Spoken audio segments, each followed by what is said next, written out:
is Guardian Radio, your station for up-to-the-minute news and intelligent, interactive, and engaging conversations. 96.9 FM. The views and opinions of the hosts and guests are their own and do not necessarily reflect the views of the management and staff of Guardian Radio.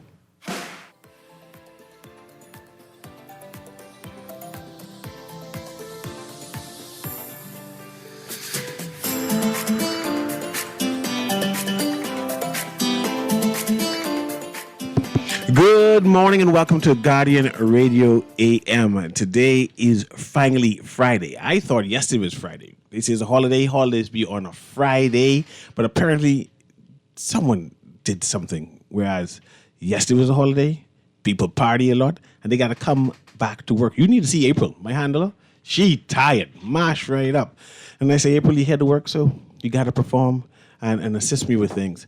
But it's a little after 11 o'clock in the morning. Once again, this is CA Newry, and we're continuing our conversation about sovereignty. We continue in our conversation about nationhood and building. But I want to delve into CARICOM, right? The Prime Minister and, of course, the Minister of Foreign Affairs just came from their visit, the annual meeting with CARICOM. And they was having a number of discussions. And one or two things I think the Bahamas need to start having a conversation about, a narrative about moving forward. One of those things that was mentioned by some of the politicos there was the freedom of movement of people. We've heard it before. The Bahamas have some issues with the freedom of movement of people. But at this present time, Barbados, Jamaica, and St. Vincent and the Grenadines, I think Belize also, but those three for sure in the beginning, are making overtures that they're trying to fast track the freedom of movement of people amongst their people. And that's all peoples. That's no, what they call skilled labor movement. They just say, man, you just come. You want to move back and forth. I'm not sure if that has anything but staying and in terms of that. But just the ease of movement. You don't need any visa, no issues, but how long you want to stay. And you just go back and forth. And I wanted to know the Bahamians' interpretation of that. On my Facebook page, I said, they're coming for us, right? And people got upset saying, what do you mean they're coming for us? We already concluded on that some years ago. And I said, no, it's not necessarily that we have concluded. The Caribbean is changing. We are trying to become a trade bloc, a section to be reckoned with under the Caribbean banner. And at this present time, Mia Motley, who's running the third term in Barbados, is basically the leader of the Caribbean. And we tend to, for lack of a better word, follow suit when she makes speeches. We get excited. All Caribbean nations get excited. Mind you, one or two things she says doesn't necessarily fit well in the Bahamas. And our government, our Prime Minister, wisely so, has tended to deviate from Miss Motley's decision. One of those deviations is the reference of the Cuban medical officers and, of course, it's Cuban teachers. We have not heard any new iterations from places like the St. Vincent and the Grenadines, their president, or Barbados or Jamaica, but definitely the Bahamas has pivoted a little bit and waiting again for further clarification regarding those Cuban laborers. But like I said, during CARICOM meeting, they mentioned the freedom of movement of people. And a number of Bahamians referenced the 1940s when we weren't independent, when we were British.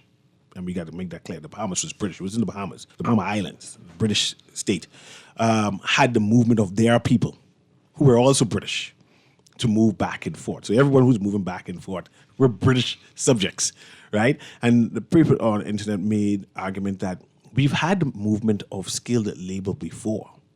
And this is something that we should embrace as a people to develop the Bahamas.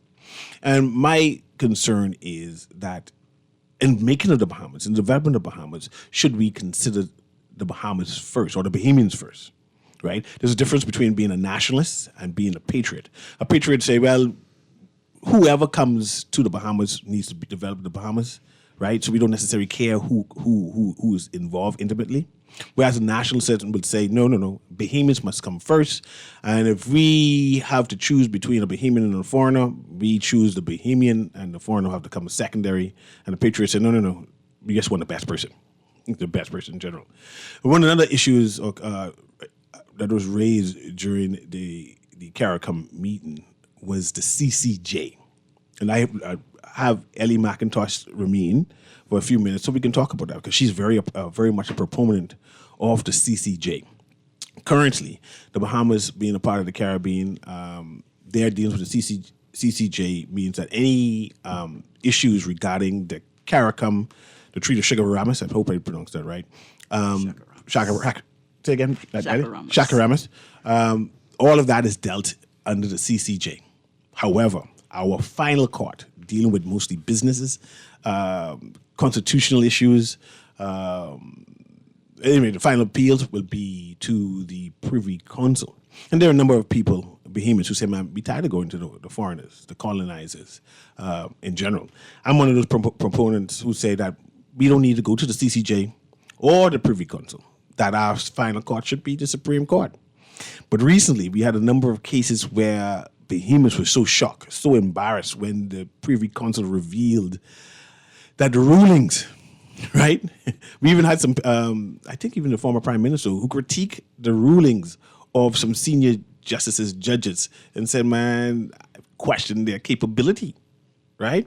And this is a need. Some people say this is a reason why we need to have external people to review one or two of our cases to make sure, especially being a small society where there are Bahamians who would know the Chief Justice by first name, right? Because they live next door, went to high school with them, right? Because of how small our society is, there are people who would know our Prime Minister, familiar with him because that's a distant cousin, and we could call him by his nickname, hold his hand.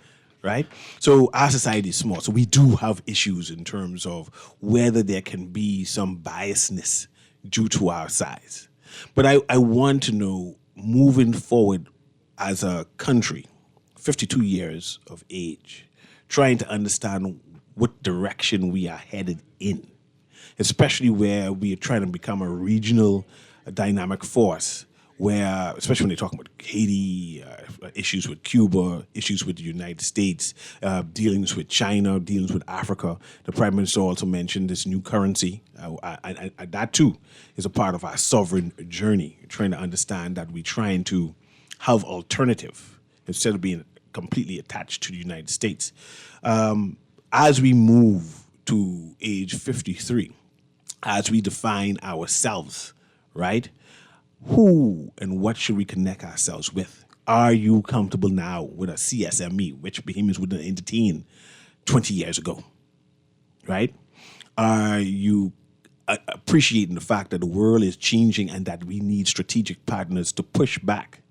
Mia Motley made a speech that in this new dispensation, we have a neighbor to the north whose leader can say, we ain't supplying you with this no more. But we ain't letting you come here no more, right? We turning off your satellite. We turning off whatever machines and aid we giving you, right?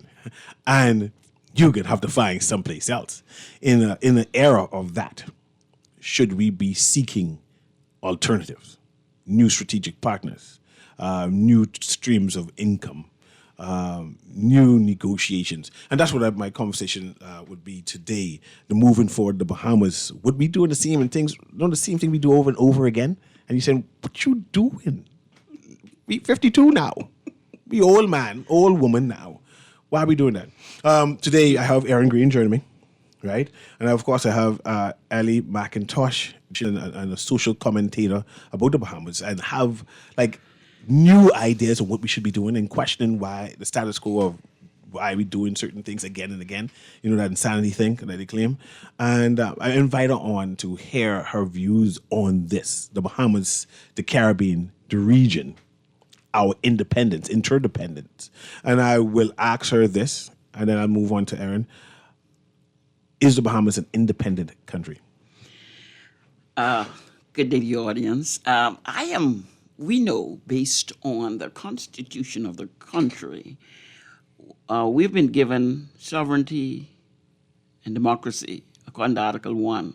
However, according to Article 71, it says that the executive management of the Commonwealth of Bahamas is invested in the monarch, Her Majesty, now her heir, which is King Charles III. So when we speak about full autonomy, the Bahamas is not fully autonomous because the monarch has the right to be advised, to be warned about anything happening that may infringe upon the reputation.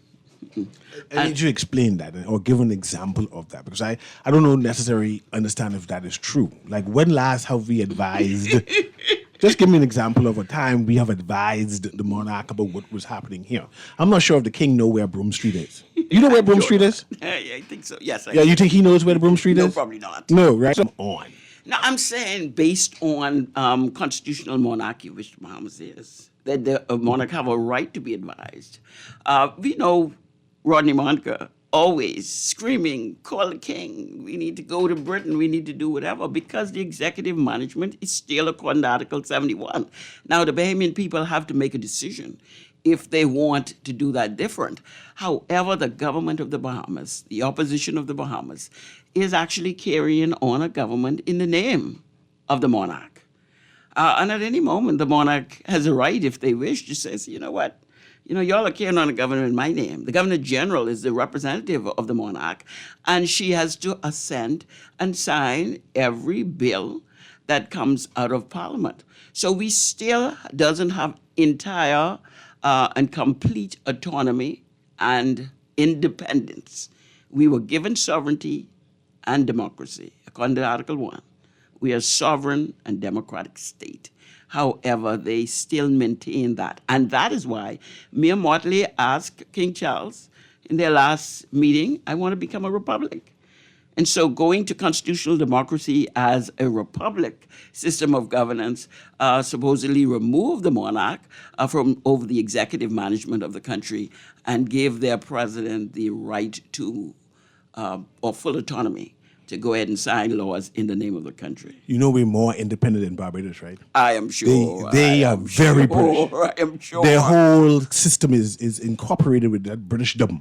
They trade and they exist in that Britishdom. That you talk about ceremonial things that that the Bahamas may be offended with, right? Say that we don't want to be swearing to the Queen or allegiance or King, if that is, and swearing to allegiance.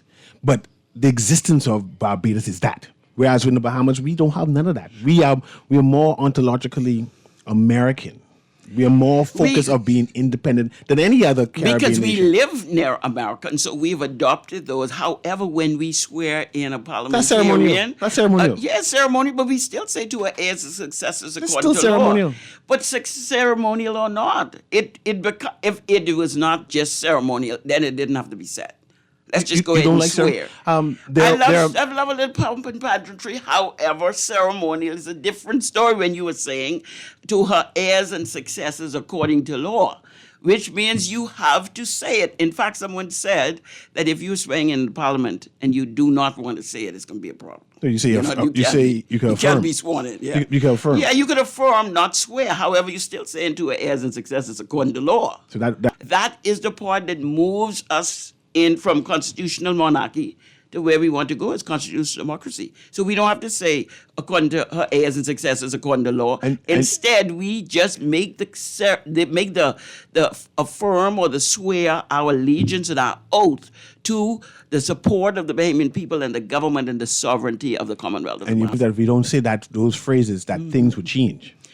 I think our mindset has to change too. While we are thinking about whether we're going to change. So the issue is not the verbiage, it's our mindset. Well, both. Okay. Both are important because But what if the Bahamians say they're comfortable? They're comfortable with what? The mindset. Well, I'm not sure we could be comfortable with our mindset. I'm comfortable with my mindset. Well, you're different. All of us aren't the same. But let's say the majority. We know that, right? Let's say the majority say they're comfortable. So they're comfortable with being where they are. Then obviously that's where we will stay. Okay, just making sure where we stand. But if we want to do something else, if enough people looking at the American system and says, we want constitutional democracy, we want to be like the Americans, we want to run our country in that way, and to a great degree, there's more efficiency, there's more reliability. There'll be more efficiency? I'm talking, but see, when we create the institution, when we strengthen the institution, whatever institution it is, it has to produce reliability also. In America, if you says, I'm applying for a passport, and they said, you come at September 3rd at 12 noon. You get there 12 noon, September 3rd, and it's there. Now, what we want to make sure that happens. I see you But it has pivoted, to be built. but it have nothing to do with the constitution monarchy, but I understand. It has to do with Bahamians, but I understand. Recently, we got a number of honors. Yeah, I can bring that in. you got to. There are a number of people who are questioning the honors in general. And I say, man, the honors belong to the politicians. They pick and choose who they want. They tell you nominate who they want, who you want, and they go down the list of the nominations, and whoever they choose is who they choose. It's clear. Bahamians like honors. They want to be called sir. They want to be called madam or dame. This is who we are. Are we just talking about the queen or the king's honor, or are we talking about these national? Whatever honors. We like pomp and pageantry. There's nothing wrong with pomp and pageantry. And I find that there are people who complain about the pomp and pageantry, but this is what we like. There is nothing wrong with pomp and pageantry because everything needs some level of ceremony. We want to feel like we went somewhere. However, when you're referring to the national honors, I think that there ought to be not only a quota, there ought to be a criteria. Obviously, honoring 500 people in one swoop appears But that's that... a typical numbers, eh?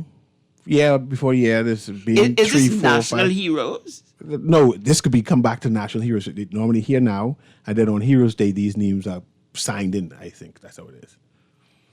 I think probably what happened, either all who was nominated was honored, or the PLP may, and I'm not going to accuse them falsely, may have just said, y'all send us 50 from every constituency so we can just honor them. You know, they could just be translating into votes. What You do we know? think being honored would translate to votes? No, I'm talking about, yes, when people love to be honored. You just finished saying that.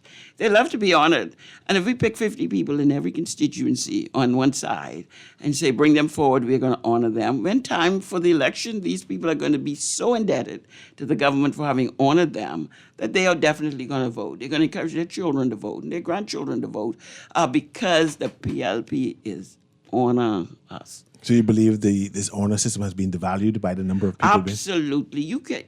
A national honor would not include 400 people in a country of 300,000 on a yearly basis. Some would say that not enough Bahamians are being recognized, and But we need to. The people who should be recognized is not being recognized. Well, I don't know. That's subjective. That's subjective, but however the perspective is, the people who are doing the work. A lot of teachers who have pushed themselves, who uses their money to decorate their class, who uses their money to buy shoes for a child. So no teachers were honored at all? I'm not sure. I don't know what the list is. I know that 500 on a list is pretty exhaustive. But I just do believe that some of the people who should be honored. How much people do you think should be on the list? When we are doing an honor in a country of this size, that the level of excellence is where we should be honoring people. We shouldn't be complaining if we're honoring 300 people a year. The level of excellence should be there, the integrity, what is being done in the community. We should know why C.A. Newry is being honored or why Ali McIntosh is being honored. So it's a narrative that's missing. Yes, you see, I don't care how much PR you're doing. Your PR has to relate to something substantive. And the substantive, if I'm honoring C.A. Newry, we should know why.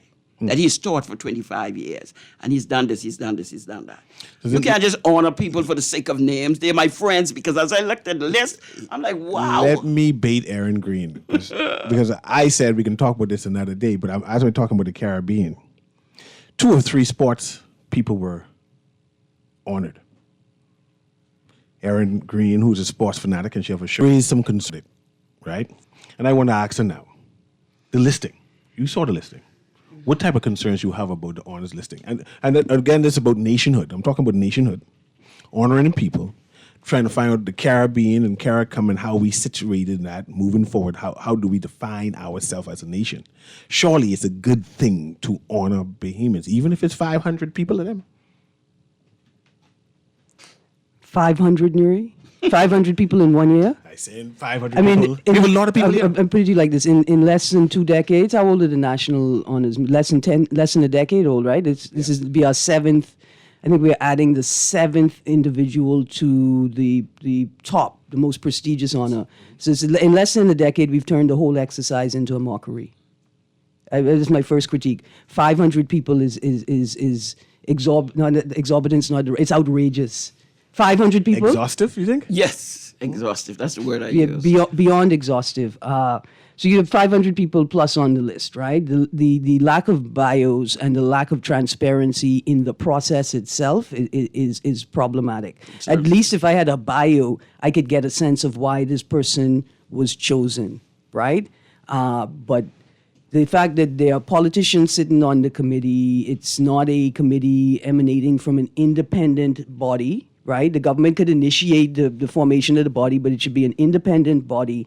There shouldn't be any politicians on the committee making any decisions. There should be broader public consultation. You have a whole, in fact, you got 2 years. You could start the process 3 years in advance. So the process of collecting nominees for the 2026 national honors should have started in 2023.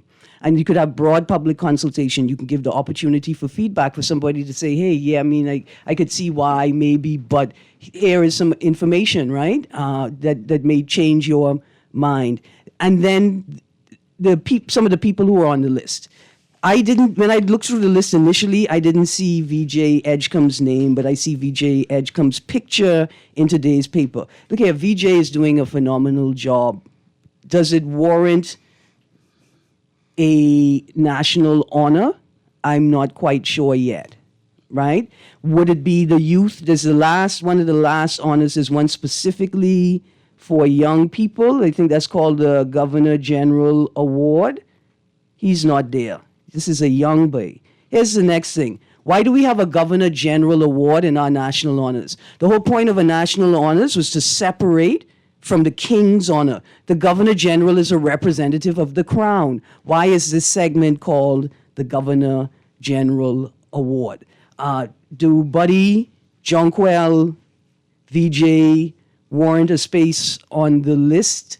I don't think so, not yet. Even with Buddy's contribution to the national men's basketball team, but they didn't qualify for the Olympics. They went far, but they didn't qualify. You're so right when it comes to being substantive. I mean, we talk about it. You did see my new book, right? How to Reconstruct a Nation. Obviously, we talk about some things relating to being substantive in whatever we're pursuing forward. Because if we cannot get 500 bios on the website, because they do a little website, they do a Facebook page, all those should be bios as to why. The young man who and congratulate, I feel so good for him and his mother that he got that $40 million contract. I think 48 over the over next 4 years. Yes, he's going to be doing well. He's already ahead of all of us in any event with the $40 million contract. And let me just stick a pin in there. We will also recognize that he used a lot of his NIL money, which is name, image, likeness, to create scholarships for young students in Bimini, right? So we can put that on the table. Yeah, we have to put that. But still not sufficient. I just think they have to give time and substance to honoring people. I have no problem with honoring people. In fact, sometimes when I'm talking about people and I could refer it to C.A. Newry, that's how I would honor him. The other day I was talking with Simeon Hall and he said, and I said, I'll credit this to Simeon Hall. Because we have to honor them in everything that we do. But when we make a mockery of institutions, we just created the national honors. We don't need to make a mockery of that institution by honoring 500 people, 500 PLPs. We are talking about nationhood and building the Bahamas, where we go the next year, the 53rd year. Ali McIntosh is here, Aaron Green is here, and they're critiquing the national honors. They say it's a mockery now. They say the government official has made the national honors list a mockery. How you could have Jackson Burnside on the list but not indicate that this is a posthumous award? Yes. Teresa Moxie Ingram, I saw her name on the list. I saw that also. And there's no post. I just thought it was a typo. But we're going to take a quick break right now. We're going to read this text which just says, CA, we should be careful not to follow Barbados, which has the highest debt to GDP ratio in the region and is facing serious financial crisis, nor should we for Jamaica, whose currency has been significantly devalued against the US dollar. Naturally, these countries promote freedom of movement because they see value. We're going to a commercial break. We see value in what we have, and we should politely decline their overseas. Go ahead. That's why they call it a waiting room. You won't have that problem at 4th Terrace Diagnostic Center or Imaging at Grosvenor. We never schedule multiple appointments, so you'll be in and out in no time. And if your initial screening reveals a concern, our radiologist can conduct an alternative screening right then and there. Call 328-8157 to schedule an appointment at 4th Terrace Diagnostic Center or Imaging at Grosvenor today. Just sign in and have a seat, please. They'll call you in for your x-ray shortly.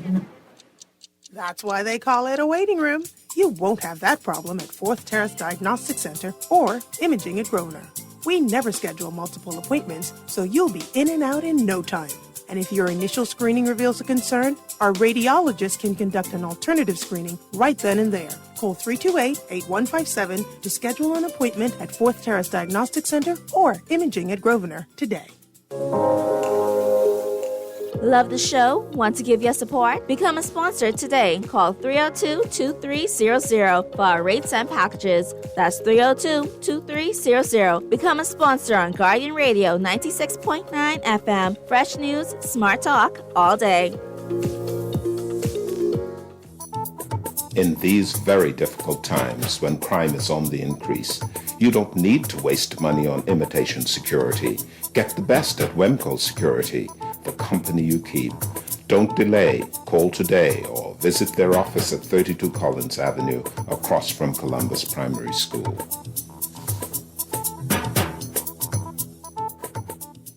This is Guardian Radio 96.9 FM, streaming on GuardianTalkRadio.com and the Guardian Radio app, Nassau, Bahamas. Following fashion. Following fashion. Following fashion. I wonder where did we go? And welcome back to Guardian Radio AM. Of course, it's a CA Newry. We're doing where we go from here, nationhood. What should we be embracing? I mentioned the Caribbean. We are in a region. The Caribbean is making some big moves, right? The head of the CARICOM mentioned Haiti and what we should be doing in the region regarding Haiti in general. And as we shape ourselves, mature to be 50, 52 and beyond, I'm saying that the Bahamas should be spearheading, leading the Caribbean. And I'm asking, are we capable of doing such? If there's going to be a CCJ, should it be in the Bahamas? If they're going to be a leader of the Caribbean, should it be a Bahamian, right? Shouldn't we be the trailblazers moving forward? But I'm continuing that conversation, using that in contrast with the national honors, because we have some brilliant people inside the Bahamas. And my two guests said, man, they complaining and the list is political. And I said, you think the list is political? I can tell you what, a critique is a complaint if you're not in power. They're just some names. See, the conversation would be different if there were bios attached, so we would know exactly who is being on it. For instance, I see a Simon Wilson on the list. I would like to know, is that the financial secretary, Simon Wilson? Because if it is the financial secretary, Simon Wilson, I would like to know, what is he doing on this list? Why? You want the financial secretary deserve to be on it? No. Okay. First of all, what? Okay, right, exactly. For what? For what? What is the reason would be he on it? There was a lot of talk about him being suspended and coming back. No. And didn't we pay him? Did we pay him for coming back? But hold on, let me restate that. I don't think he was suspended either. Exactly, let me restate that. Given the governance, culture, and policy, the administration of the day takes license to remove appointees, right? Like the culture is that if you've been appointed, then you step aside, right? When the party that appoints you loses the election. He went on leave when the FNM and the Minister administration took power. Wilson went on leave. He went on leave. And then when I don't know. All I know is that he went. I don't know how he went, what inspired it.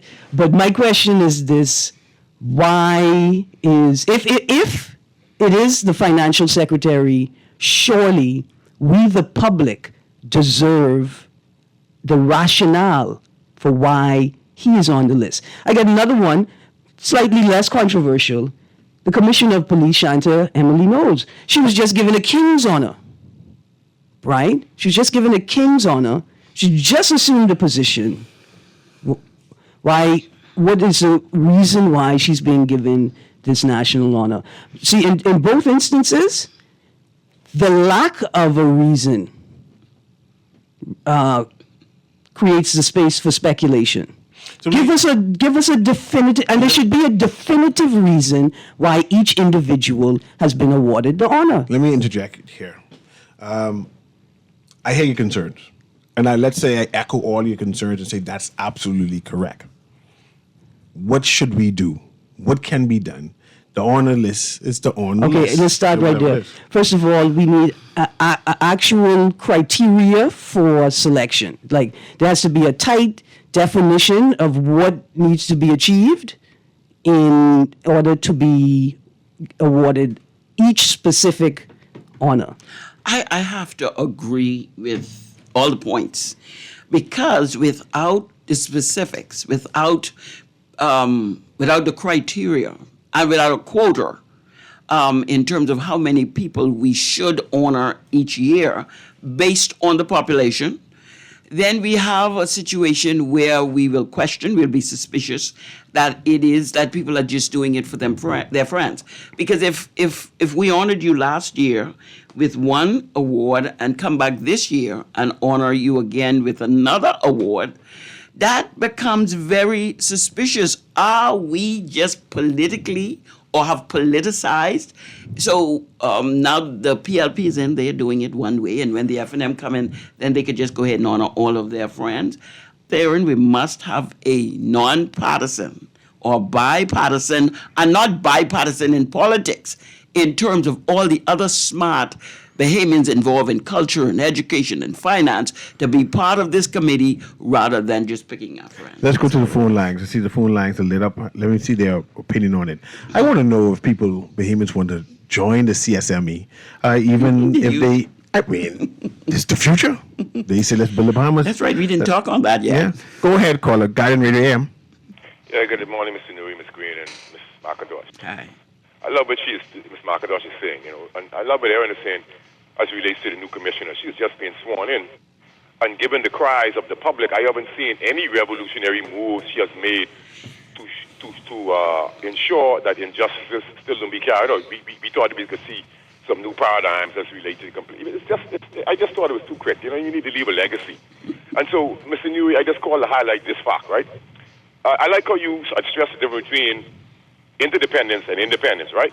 But you said something on the radio that I wanted to confront you with that I don't think is totally correct. Now, I don't know how geopolitically naive you are, or how informed you are, but most of us are very naive because we are being away to college, being spoon-fed, misled, underread, overread, whatever. What I'm saying is, you said about sovereignty. Now, you said something very important too, and I know you're well read, because you said sovereignty don't exist unless you have the military might. Somebody said, I don't know if you guys heard me saying it for years on the radio, right? As it relates to the Iron Mountain Republic. What I wanted to stress is the fact that because we have the United Nations and the Council on Foreign, the other commissions, trilateral commissions, etc., we could go on and on about non-governmental entities, the World Economic Forum, okay? Now, when we see the appearance of certain laws and that our government, respectively, go to the United Nations, sign on the things that the citizens know nothing about, right? Come back and shout out of their mouth. And then we, just like the emergency powers, it appeared unto me and you. We didn't have a referendum on anything. They go and sign on to all of these different things to the United Nations. So then that means I have to be a fool if I believe. Now, you said something that's not totally correct, but it's almost correct because you said we make all of our decisions when you stress it between independence and independence. We make our decisions politically. But we don't make make all of our decisions because it's basically maybe 80, 90%. But when you have an entity like the United Nations, geopolitically coercing countries to sign on or conform to their new moral world orders or whatever they decide to do, then I have a problem with that. That's what I'm saying. So the fact that you're not confronting the citizens, it's not total sovereignty and it's not total independence because they're not making all of our decisions, as you can see for yourself. So nobody could gaslight me, and I would have liked to have this conversation, Mr. Lang, who sat in these positions to be able to maybe say, I like to really hear what he thinks, but I can't let anybody tell me that third world countries don't be coerced into conforming. Give thanks. And that's one of the issues that me and Martley mentioned also.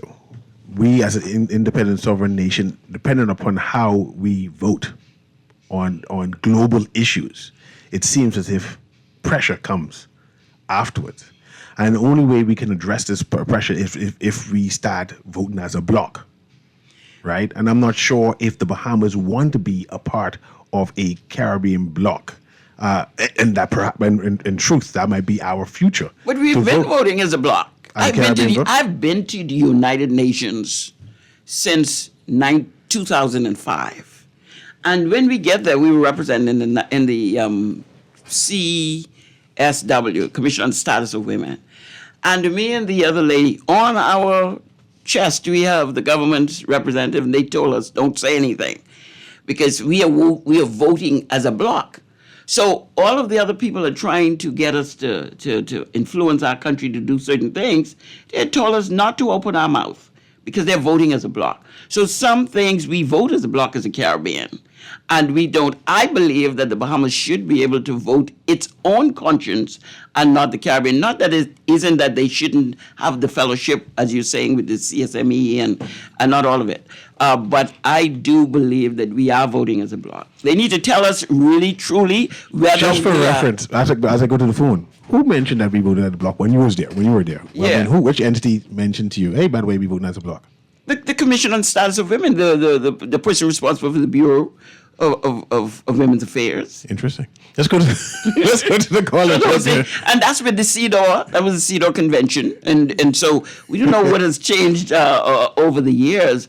But a lot of times we voted as a bloc as a Caribbean, especially when it comes to social issues. Interesting. Good morning, caller. Guardian Radio AM.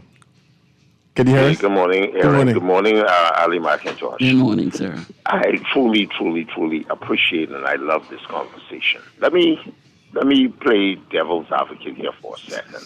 And I'm going to act the part as if I'm being naive. Tell me something. In terms of we love to use the word sovereignty. Is the word sovereignty in our nation's, from our nation's perspective? Is this based upon our attachment to the monarchy of England, or is it based on us really being a sovereign country based upon our own way of moving our government forward? What is the word sovereignty? What is the basis of this word sovereignty? Is our country really sovereign, or is it just sovereign because we are part of the Commonwealth of nations as it pertains to Britain? I just want to put that little point in there.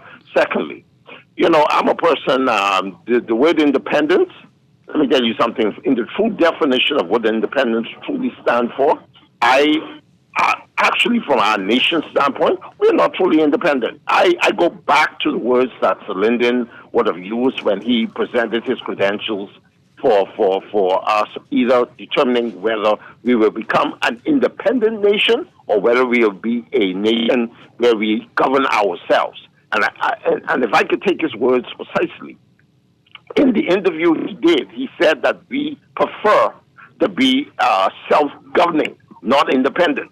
When did that matter change from us becoming self-governing to us being independent in the true sense? And my last point here that I would like to point out, then the majority rule, I also publicly call that a national farce, because the majority does not rule in this country. The only time the majority rules, or our parliamentarians or our system tends to take us seriously as a people, is when we come down to election. When are we going to really put the truth and the true sense of these words into practice, instead of us having this laissez-faire of foolishness, that we are independent, and that our government listen to us as a majority when we want certain things done in this country, and it seems as if they are not listening. They're doing what they want to do, and they're claiming that they're doing it on our behalf when they never consulted us. Thanks for taking my call. Thank you very much, Delvo. I'm going to have one more caller. Let me go back to Erin Green with her list, because I see she highlighted Adrian Fox. I'm not sure why she does that, but I can have a comment on that. The number man. Just in reference to the independence, self-determination, this was before the dropping of the toxic nerve gas above Abaco there. And the government at the time, the PLP at the time, said we were not seeking independence. So the speech that you're referencing, Delvo, was that he was not seeking independence. We just want self-governance at the time.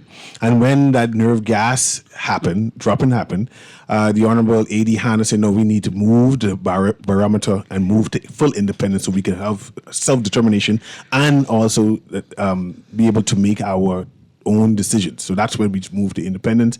And majority rule means democracy, in a nutshell. The idea is... at one point in time, there was a vast minority that control our democracy, and that's what majority rules now. But back to the listing, before we go to the caller, Aaron, because you listed a number of persons who needed a narrative. Mentioned Adrian Fox. Which Adrian Fox is that? I thought he was a number man. It could be the picture right in the Guardian today. Picture? That's a picture right there. That one. That one right here? Yeah. Okay. So you don't believe he deserved to be... He's a philanthropist. He gives us money all the time in Camp Road. I'm sure Ali McIntosh got some money from Mr. Fox. Never. I am thanks be to the Lord, I am unboughable.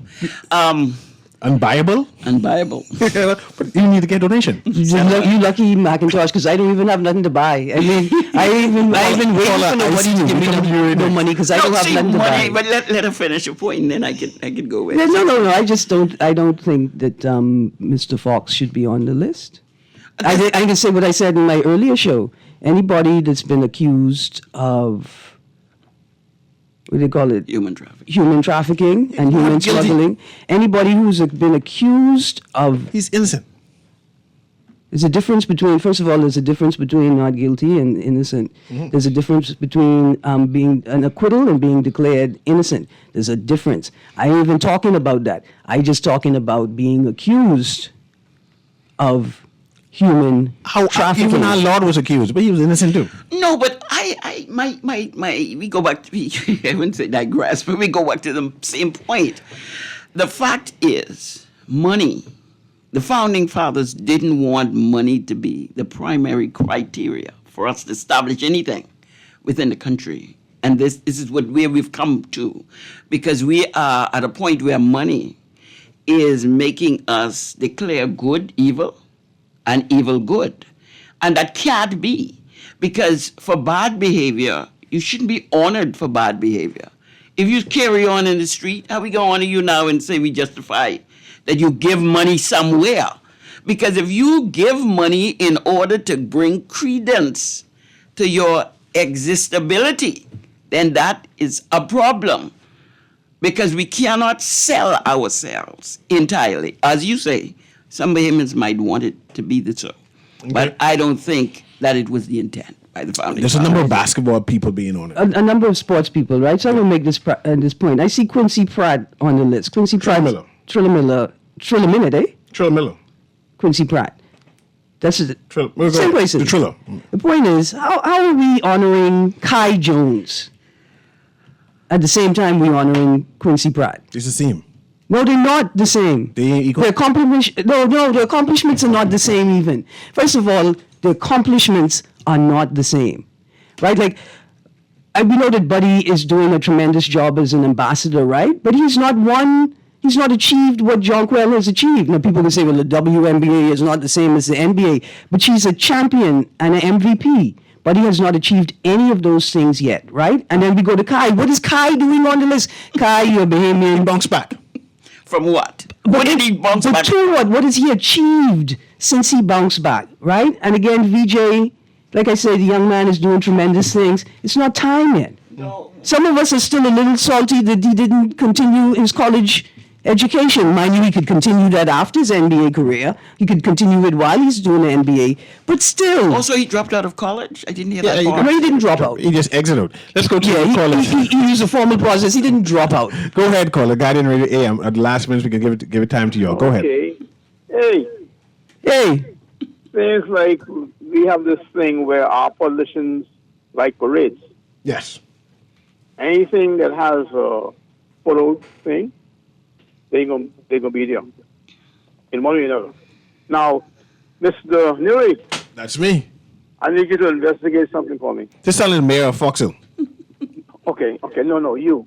Okay. You. Go ahead. These contracts, right? Being issued all over the place. Is there a record of these persons?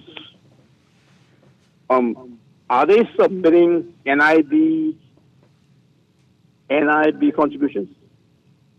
Well, if you are self-employed, you're supposed to be paying NIB.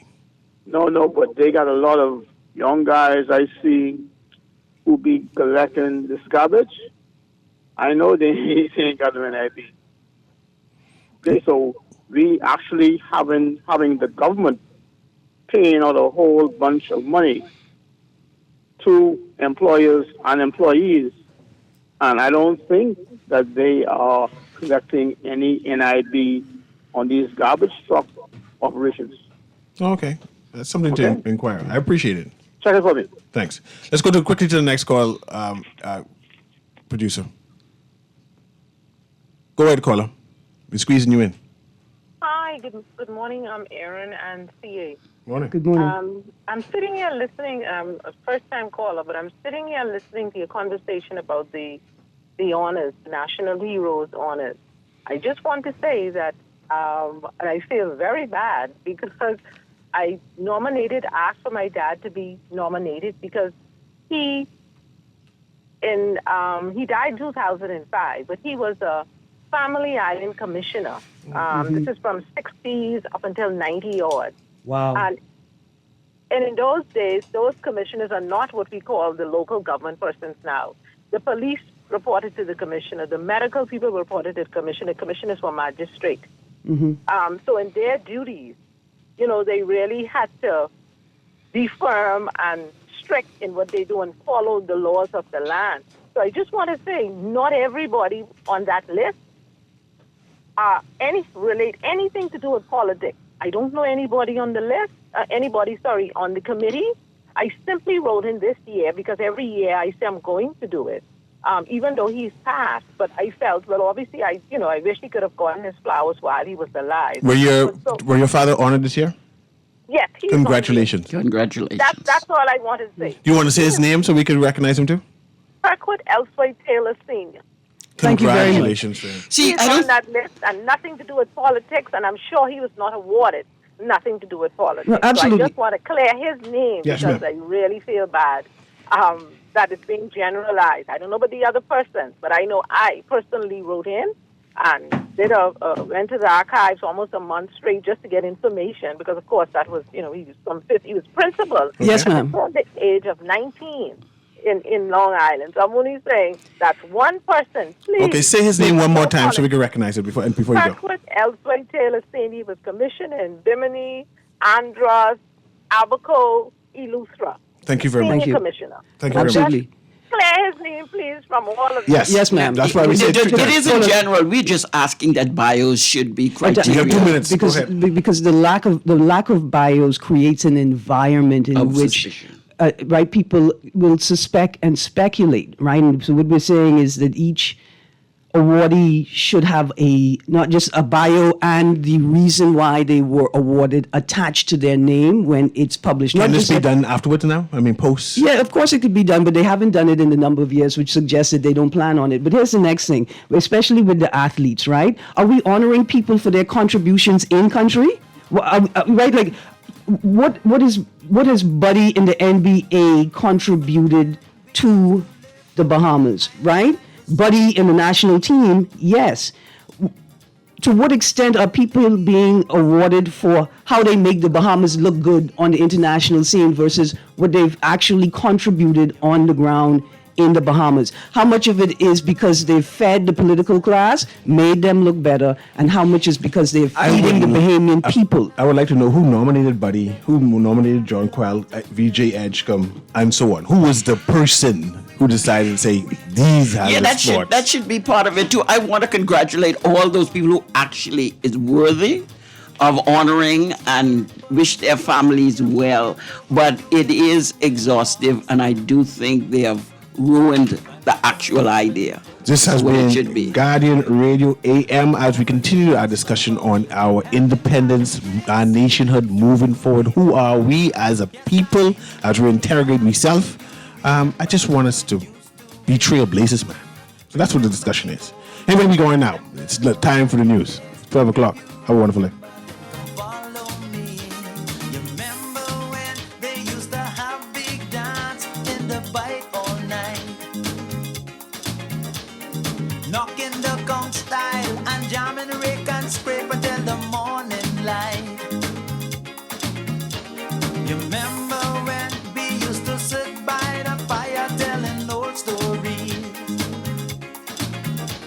Mosquito they biting, but they ain't biting we 'cause it's too smoky. This is Guardian Radio 96.9 FM, streaming on GuardianTalkRadio.com and the Guardian Radio app, Nassau, Bahamas.